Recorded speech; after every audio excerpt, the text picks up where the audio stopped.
playing around with a new format, looking back at a few albums I missed over the past month, all voted on by my patrons. Going to be breaking down albums from Myles Kennedy, The Black Keys, Weezer, and 21 Pilots. If you'd like a say in what videos I make and what albums I check out for the channel, consider supporting Rocked on Patreon. You can vote on videos like this and see videos early. Link in the video description. First up, Myles Kennedy's second solo album, The Ides of March. A few years ago, when the voice of Alter Bridge and Slash's band released his debut solo album, Year of the Tiger, it made my best of the year list. The Ides of March had an audience waiting for it from Alter Bridge fans and people who love that solo debut. The folk blues rock style isn't something that's driven into the ground right now, and when you have someone that can pull it off, the sound can be great. One big comparison to the debut is that the Ides of March is much more focused on the faster blues rock, leaving the folk rock and more acoustic works to the side. The big takeaway is that the guitar work from beginning to end is stellar. Myles Kennedy is one of rock's underrated guitarists, and the Ides of March is further proof of that. He does not get enough credit for riff and solo writing. Being honest, it's when the softer folk style comes out that this album really works. The faster, louder moments don't shine as well as hoped, and some of the lyric writing is quite generic with "can't we all just get along" and taking it in stride. That being said, there's decent music to get lost in, and the performance does not feel phoned in at any moment on the music side outside of the lyrics. I do feel it's a step down from Year of the Tiger, and while I appreciate that, this is definitely a different solo album and not just Year of the Tiger Part 2,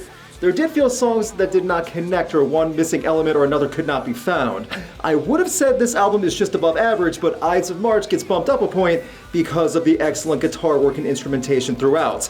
Myles Kennedy is definitely skilled in blues and rock and folk, and while I didn't enjoy the blues side that much, that does not mean it's bad. If anything, it just proves the man is more versatile than anyone gives credit. Overall, the Ides of March relishes in a bygone era of music from a singer-songwriter that has more layers that we may ever see. A solid enough follow-up solo album, and the standout songs make it worth checking out. If your only knowledge of Myles Kennedy is the voice of Alter Bridge, then do yourself a favor and give some of his solo material a chance, because his work is worth it. Up next, Delta Kream, the 10th studio album from the Black Keys. I have held for years that the Black Keys always have that initial impact of blowing someone away on first listen, but the further you dive in, the more you realize that much of the Black Keys is carbon copies of the same product. Delta Kream will definitely deliver to what longtime fans of Black Keys want, as it's another carbon copy of everything they've done with slight changes mixed throughout. At just under 1 hour of music, Delta Kream is a collection of covers filled with blues, rock, and soul from decades past. It's a nice idea and a good tribute to old musicians,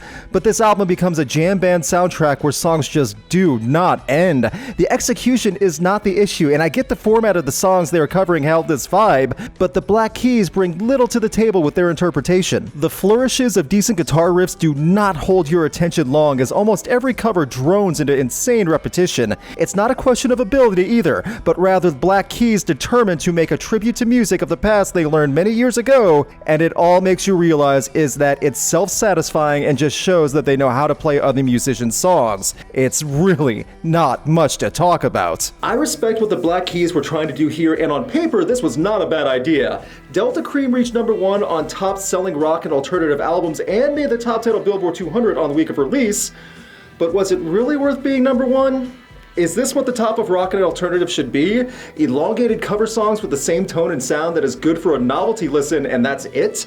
For a band who packs arenas, has sold millions of albums for over a decade, and have been a part of that rock revival, I really would have hoped for more of a cover songs album where these songs were supposed to have inspired the group. Overall, Delta Kream is no greater or less than previous The Black Keys albums, even with the unique quality of being a covers album with the Black Keys flair.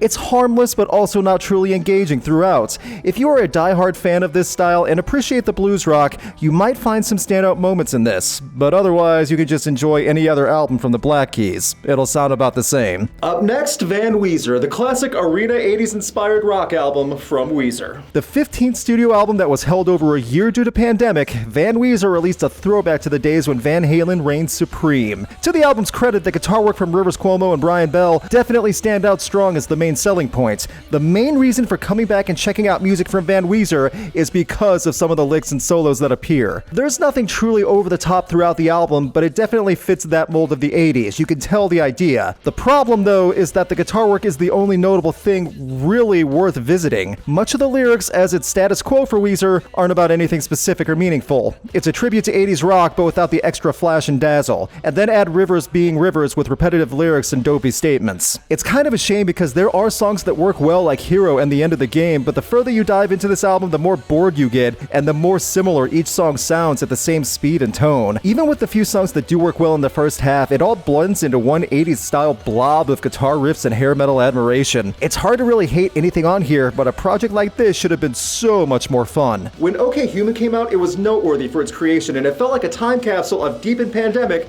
that we could all relate to, while being interesting for that analog music. Van Weezer feels like the band playing quickly written songs inspired by the 80s for fun, but not putting in a ton of effort throughout. And what's crazy is that the album was on the back burner for a year. It's not awful, there are a couple high points, but Van Weezer was advertised as a party. This party is the one where you pop your head in, look around, and then go home just because the party really wasn't that big of a deal. Overall, Van Weezer is a decent, well-meant attempt at something lighthearted and fun, but also feels lighthearted in effort and execution. If the album were given more variety or even just had more fire in it to truly capture what rock of a past generation had, Weezer could have had something great. Instead, it feels like Weezer had an idea, played around with it, shrugged their shoulders, and forgot what to do. Finally, branching out far from the rock world into alt-pop or whatever you want to classify 21 Pilots as, with their latest album, Scaled And Icy. Go back 5 years ago and 21 Pilots were one of the biggest things in the world. Now in 2021, the duo returned with unknown expectations as they are hard to confine in one box, or in this case, a definition. Scaled and Icy, 21 Pilots' sixth studio album, branches out in different directions once again while still keeping their core identity of doing whatever they want, an admirable goal for any group. The big problem? Much of the creativity and effort is so much less than compared to past releases. Every song makes this album feel directionless, just throwing anything out there that they can in style. Lyrically, the message about not giving up hope and less of a concept album this time, while being much more of living in quarantine. I mean, this should work, but it just doesn't draw the listener in. The theme does not hit home. Scaled and Icy is inoffensive, and for a band like this, that's a shame. This album is unmemorable 10 seconds after you hear it. Good keywork, solid drumming, and it fails in comparison to Trench and other albums before that. The album lacks energy, lyrics that aren't worth remembering, a design cohesion, and expressive writing format that does not sound natural. It's not a bad album, but wow, this should have been better. I've seen the surprised and confused reactions to this album, even by the die-hard fans, and while I haven't seen anyone flat-out roast Scaled and Icy, I've seen a few people defend it as a strong album worth revisiting. From hip-hop segments to laid-back summer jams, Scaled and Icy is bland and lukewarm. For a group this creative, that's disappointing. It's not poorly performed, Tyler and Josh still have great timing, but the music writing, it's just not an album worth getting excited about like previous 21 Pilot albums, or other albums that have come out of quarantine. I would have bet money that this group would have done something wild with their quarantine album with all the time they had. I would have lost money on that bet. Overall, Scaled and Icy is a safe album from a group that used to excel at being different. While the flair for creativity and genre sampling is seen in brief moments, this feels more like a collection of simple songs with little lasting impact. Vague writings about the goings-on during quarantine of 2020 turns out to be not the most invigorating listening experience, just like this entire album from 21 Pilots. What did you think of each album discussed? Leave a comment and let everyone know. Big thanks to my patrons and a special thanks to Brandon Barenfeld, Chris Doman, McKenna White, and Dom Noble. You can have a say in upcoming videos and see videos early by supporting Rocked on Patreon. Please click the link in the video description for more info. Please subscribe and ring the bell to get notified on upcoming videos. You can check out my concert photography on Instagram, and you can keep up to date with Rocked on Facebook and Twitter.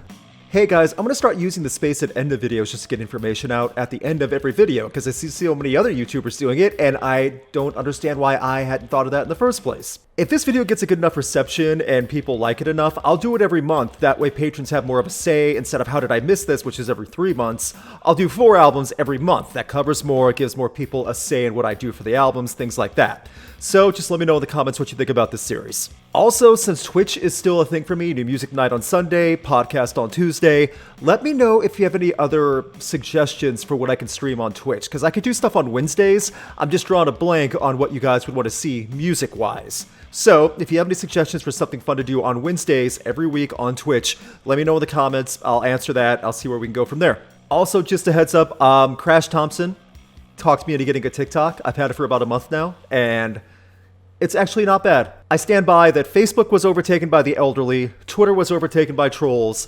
Instagram is on its way to being overtaken by influencers. TikTok's still up for grabs, and it's not as toxic as the other social media platforms. So you know what? Follow me on TikTok. It's the same as Twitter and Facebook, tiktok.com/@rockednet. Which album of the 4 that I reviewed on this video did you like best? Let me know in the comments. Thanks, guys.